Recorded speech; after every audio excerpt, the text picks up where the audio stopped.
मेरे सामाजिक परिवार के सभी सदस्यों को यथोचित प्रणाम, राम राम। स्वागत है आपका अपने कार्यक्रम HST ज्योतिष में। दोस्तों, पिछले एपिसोड में हमने चर्चा की थी मकर लग्न की कुंडली की। मकर लग्न की कुंडली में कौन ग्रह योग कारक होता है, कौन ग्रह मारक होता है और कौन ग्रह सम होता है। आज हम चर्चा करेंगे कुंभ लग्न की कुंडली की। कुंभ लग्न की कुंडली में कौन ग्रह योग कारक है, कौन ग्रह मारक है और कौन ग्रह सम है। मैंने पिछले एपिसोडों में भी आपको बताया है कि योग कारक ग्रह वह होते हैं जो जहाँ बैठे हैं, जहाँ देखें उस भाव के फलों को वृद्धि कर देते हैं। मारक ग्रह हमेशा मारक होते हैं जब तक कि उन पर कोई थ्योरी एप्लीकेबल न हो। आज हम चर्चा करेंगे कुंभ लग्न की कुंडली का, लेकिन इससे पहले मैं आपसे अनुरोध करूंगा, जिन लोगों ने अभी तक हमारे पिछले वीडियो नहीं देख रखे हैं वो हमारे डिस्क्रिप्शन में हमने नीचे लिंक दे रखा है, आप वहां जा करके उन वीडियो को देख सकते हैं। आइए देखते हैं कुंभ लग्न की कुंडली का। मैंने कुंभ लग्न की एक कुंडली ड्रॉ कर रखी है, आप भी अपने हिसाब से देख लीजिए। कुंभ लग्न की कुंडली इसलिए हो गई है कि लग्न में ही 11 नंबर लिखा हुआ है, इसलिए ये कुंडली कुंभ लग्न की हो गई है। कुंभ लग्न के जो स्वामी होते हैं वो शनि होते हैं। शनि के दूसरा जो घर है वो द्वादश भाव है, जहाँ पर 10 नंबर लिखा हुआ है और 11 नंबर लिखा है। इन दोनों घरों का स्वामी शनि है।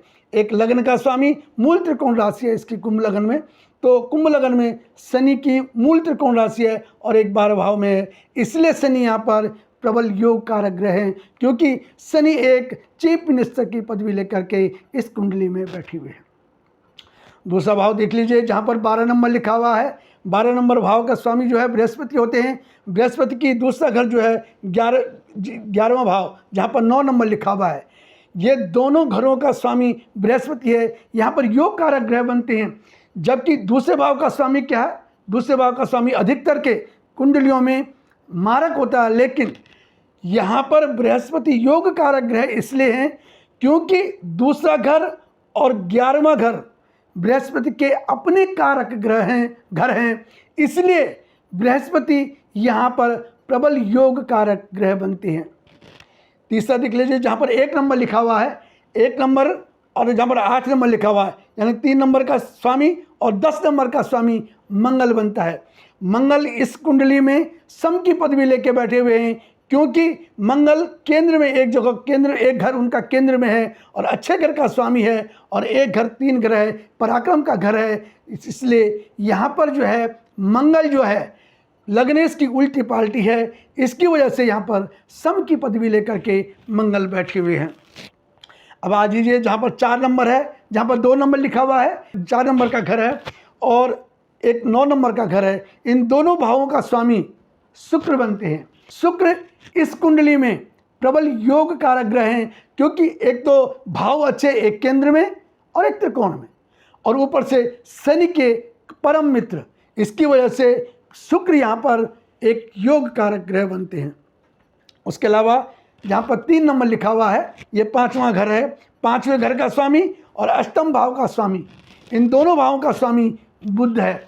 बुध की एक राशि त्रिकोण में स्थित है, इसलिए बुध यहाँ पर योग कारक ग्रह बनते हैं, और बुध शनि के दोस्त भी हैं, मित्र भी हैं, इसकी वजह से बुध यहाँ पर योग कारक ग्रह बनते हैं। उसके अलावा 6वां घर, जहाँ पर 4 नंबर लिखा हुआ है, 4 नंबर का स्वामी कौन है? चंद्रमा। चंद्रमा इस कुंभ लग्न की कुंडली में मारक ग्रह है। एक तो शनि की उल्टी पाल्टी, दूसरा भाव गलत, शत्रु, ऋण, रोग, मुकदमा, कचहरी, इन सब का भाव है। इसकी वजह से चंद्रमा यहाँ पर जो है प्रबल मारक ग्रह है। मारक अगर चंद्रमा 6, 8, 12 में कहीं भी पड़ेगा और लग्नेश बली हुआ, तब जाकर के इस पर विपरीत राजयोग बनेगा, तब जाकर ये एक अच्छा फल देने के काबिल बनेगा। नहीं तो चंद्रमा इस कुंडली में कहीं भी बैठेगा कभी अच्छा फल नहीं देगा। उसके अलावा 7वां घर, जहाँ पर 5 नंबर लिखा हुआ है, 5 नंबर सूर्य का घर है। सूर्य इस कुंडली में मारक ग्रह है, क्योंकि शनि की बिल्कुल उल्टी पाल्टी है, और अष्टम टू अष्टम की थ्योरी पर भी देखेंगे तो अष्टम से द्वादश और लग्नेश की उल्टी पाल्टी, इससे सूर्य यहाँ पर प्रबल मारक ग्रह बनते हैं।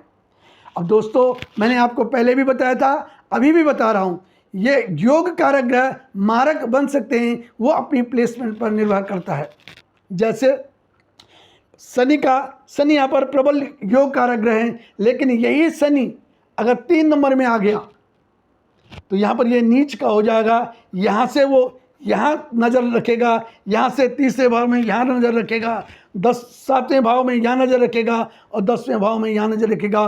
किसी भी घर में अच्छा फल नहीं देगा, क्योंकि वो प्रबल मारक ग्रह बन गया है, क्योंकि वो नीचता में आ गया है, इससे वो कभी अच्छा फल नहीं देगा।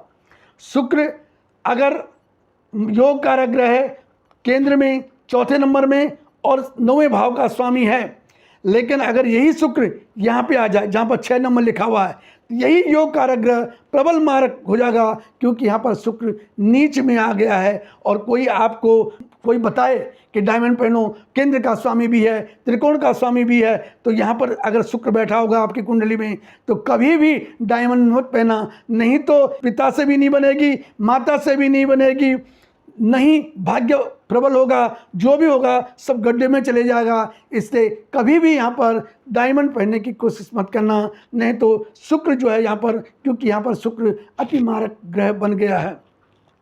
ऐसे ही मंगल जो है, यहाँ पर मंगल 3 नंबर का स्वामी और 10 नंबर का स्वामी, मंगल अगर 4थे भाव में आ गया तो नीच का हो जाएगा। इसमें मूंगा कभी नहीं पड़ना चाहिए, क्योंकि मंगल यहाँ पर नीच का हो जाएगा। दोस्तों, आज के एपिसोड में इतना ही। अगले एपिसोड में फिर आपको चर्चा करेंगे मीन लगन की कुंडली में कौन ग्रह योग कारक हैं, कौन ग्रह मारक हैं और कौन ग्रह समय। तब तक के लिए बहुत बहुत